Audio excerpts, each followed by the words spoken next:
So I want to go in depth a little more into some of my experiences since I'm victorious in the psychiatric centers. One is, well, hang on one second.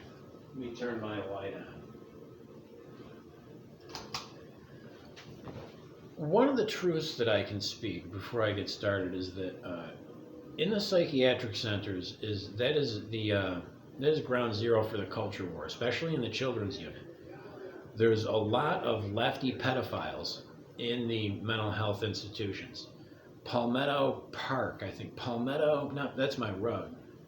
Palmetto Behavioral Health Care in Charleston, South Carolina here. I've done a video on another channel about how they've been caught with children escaping in the middle of the night into the parking lot and being gone for a day or two only to return. There's a story that came out about how under the supervision of one of the workers, two boys would sneak into one of the girls' rooms and rape her, and that happened. These were children that did this. So there's a lot of that going on. People don't realize it, especially with children, because they want to destroy your children. They hate you and your children, and they literally want to eat your kids. So you have to not give your children to these people. So, but a lot of shit like that goes on in the middle of the night. A lot of shit goes on. One of the things being to where they like to either rape the person or make the person fight, hurt the person. They can't really get away with raping me because that has been tried on me so many times. Like every other night of my fucking life, somebody has tried to rape me. And I've gotten pretty fucking good at stopping it. So they don't really try to rape me anymore. Now it's just about punishing me and fighting me.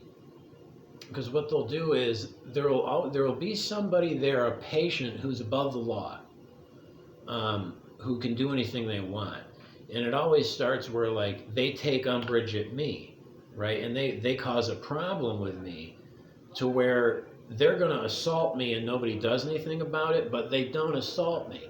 So in the middle of the night, what they'll do is they'll drug me, and they'll cheap shot me.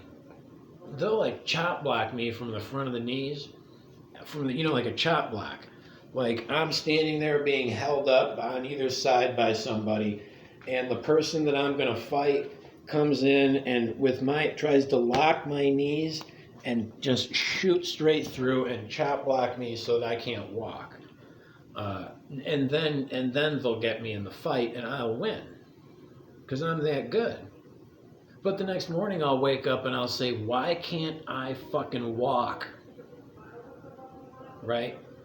Why do my legs not want to, why can't they hold me up this morning? Okay? They do that kind of shit. Attacks in the middle of the night that I won. I want to specifically talk about attacks in the middle of the night that I have overcome, and I have destroyed people who attacked me like that.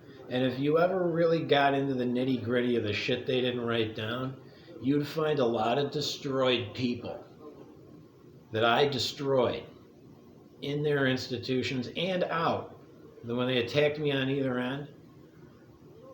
Because they can't admit it. Because they're committing a crime. I'm in their institution and they're committing a crime against me. It's just that I fucking made them pay. I won the fight. And I would destroy people, right? They can't admit that. That's also another way that I won. And how I vented my anger over the years at that institution was precisely like that, waiting for them to show up with a flashlight in the middle of the night to test me, to see, and drug me, and can they get to me? And then after a week or so of being in there, yeah, they can get to you pretty good, and they can set you up for it. But I snap, and I got him, and I have hurt people. There was a guy who worked for G4S Security. at the local hospital here. The last time they did it to me, they sat me in an ER room for like 36 hours until they had compiled enough, what would you call it, circumstantial shit that they were able to magically whip up into like a mental health hold against me. Well, when I realized that they were going to come in to start, they had given me an EKG and they'd done it wrong, and they told me to leave the sticky things on. Well, after like 28 hours, I just started taking them off. Like it was like a day and a half. I said, I'm taking these off. Well, the asshole with the little hands and feet from G4S Security, the fat guy, that was his cue. Oh, he's refusing treatment, is what they said. And they went and they got all the Nazi nurses, the blonde Nazi nurses, all the black security guys with the small hands and feet who were related to, he's fucking his sister, went and got the Nazis to get the syringes, right? Full of like, I don't know what, Ativan, Thorazine, whatever they're going to shoot me up with. No, I'm non-violent, just taking this shit off my chest. Well, when I realized this, I said, oh, okay. And I got off my cot and I broke that fucking guy for G4S's arm for him. And I snapped his left elbow for him and it ballooned to the size of a fucking softball, like he looked like a clown, right? So there's also been he can testify that I'll fuck you up. Because if he didn't have Nazis and the rest of his Jamaican hit squad there to hold me down, it would have been his ass. So ask him, the communist doctor there, who grew up in Alabama, but he's gay and hated his mom and dad, who went to Portland and got indoctrinated into socialist communism, to then come back to the South, but South Carolina this time, to persecute people like me, is also somebody who's a known. And I know, you know, don't fuck around with me because I beat you, mental health. I mean, you can do it again, but how many times can I beat you guys on a mental health hold? You guys have got like 50, 60, probably touching 70 mental health holds on me, but you've never been able to send me long-term because you know there's nothing wrong with me, and this is just a game that you play because you're pedophile child molesters who think you still think you can fuck with me and beat me up after I destroyed half your fucking people for you, right in front of your face. So have some YouTube.